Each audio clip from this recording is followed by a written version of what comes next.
everybody, I'm Chase. I'm the education coordinator here at New Mexico Wildlife Center, and we're coming at you with a new education video this week. This week we're going to be focusing on a group of animals that are often misunderstood and not liked, and those are snakes. I really like snakes, I've always liked them, but we have 4 education ambassador snakes here at New Mexico Wildlife Center. 3 of them we can handle and take out to programs. We introduce them to kids and classrooms. They do a really great job. We do, however, have one snake who stays on site. This is Napoleon. Napoleon is a prairie rattlesnake, and he's the only animal at the center, or the only snake at the center, excuse me, that we do not handle. We'll kind of talk about why in just a moment. All right, so this is a slightly closer look at Napoleon. Now, obviously, I'm not going to be going in there and sticking my hand or the camera in there, but prairie rattlesnakes like Napoleon are pit vipers. So if you take kind of a close look at the end of his nose, there are those kind of dark pits. And what those do is they're an extra sensory organ. They essentially see in infrared. So what they can see is the heat of their prey moving by. That helps them to detect their prey, so when they get too close, they strike. Now, one of the most common questions that we get about rattlesnakes is how do you tell the difference between a rattlesnake or a bull snake or a hognose snake? And the easiest way is if the snake has a rattle, it's a rattlesnake.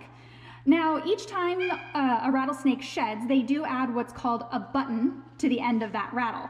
Now, Napoleon lives in human care, so his rattle can get really long because he's not banging it around on anything. He's not getting into scuffles with other animals, so his rattle's really long. In the wild, their rattle may be shorter. Now that rattle's pretty amazing. It has some of the fastest firing muscles in the animal kingdom. That rattle, the muscles that control it, can fire at 50 times per second, which is pretty crazy. And you can always tell when Napoleon is awake because you'll walk by and he'll give you a little warning with that tail. Now that amazing rattle that Napoleon has is what most people fear when it comes to rattlesnakes. They hear that sound or they think of that noise and they think of this really dangerous animal. Now, Napoleon absolutely deserves respect, but that rattle on a rattlesnake is not a threat, it's a warning. There are lots of other animals that will eat rattlesnakes. Things like hawks and badgers and roadrunners will all hunt this animal for prey. So what that acts as is a warning to say, go away, leave me alone. I'm venomous and I don't want to be messed with. So we figured that we'd introduce you to a few of our other snakes that are often confused with rattlesnakes. This is the first one. This is Basil. She's one of our bull snakes.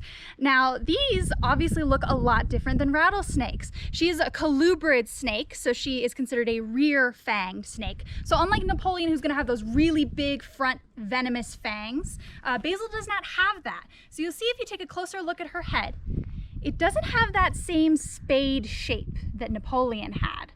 Hers is more narrow, it's thinner. Yeah, okay, we'll cut that there, it's fine. Yep. Now the other thing about Basil and bull snakes is, as you can see, she's a lot bigger.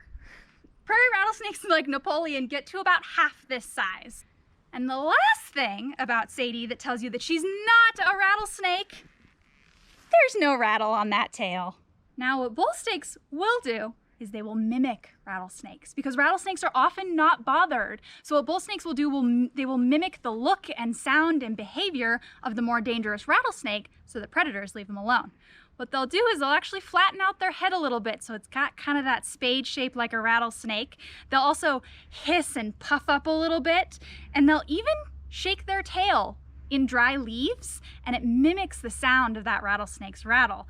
So that's unfortunately one of the reasons that these snakes end up being confused with rattlesnakes and being persecuted. All snakes, rattlesnakes and bull snakes like these, are really important to the ecosystem. They're amazing at hunting small little vermin-y type mammals. So things like mice and rats that none of us want in our homes, on our farms, or throughout our agricultural areas. So having a bull snake around is actually kind of a good thing.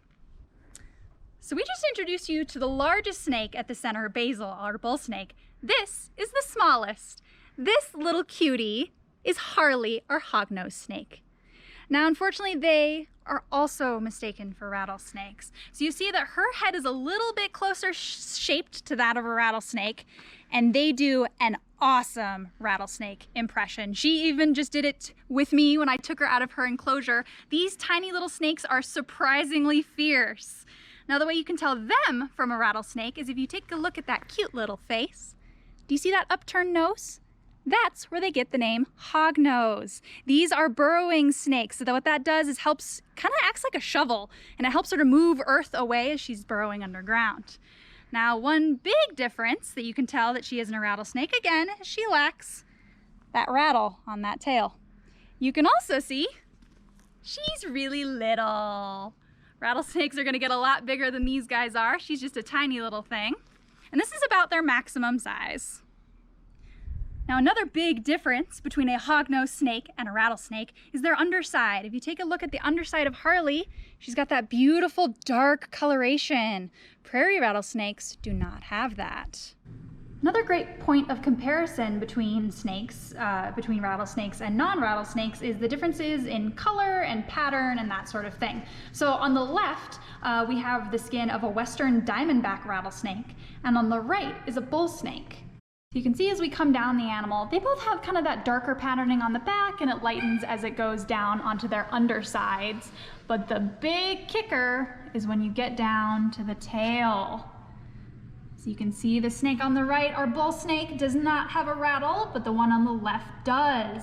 Now the one on the left is a western diamondback rattlesnake, and one of the ways that you can tell them from prairie rattlesnakes is they have that black and white banding right near their rattle. Now we talked today a lot about prairie rattlesnakes, but throughout New Mexico there are a few other species of rattlesnakes. And we talked also about Basil, our bull snake, and Harley, our hognose snake, which are both species that do mimic the behavior and sounds and actions of rattlesnakes. So sometimes it can get confusing and sometimes a little scary if you see a snake out and about and you aren't sure whether or not it is venomous or dangerous. The best thing to do with any wildlife, and particularly snakes, if you're not sure about what it is to give it lots of space. Most times with wildlife, they are more scared of us than we are of them. If we leave them alone, they will leave us alone. But if you're out and about or on your own property and see a snake that looks like it might be a danger to itself or others, please call either New Mexico Wildlife Center or your local wildlife rehab and education center, and they might be able to give you a hand. So we hope you enjoyed today's education video about rattlesnakes, and it brought you a new perspective on these animals and just how important they are to our ecosystem. Rattlesnakes, along with other species of snakes, are awesome rodent catchers, which is great for us as homeowners, but also for farming communities, and that cycles right back into everybody else. Thank you again so much from New Mexico Wildlife Center. Tune in next week for our next education video.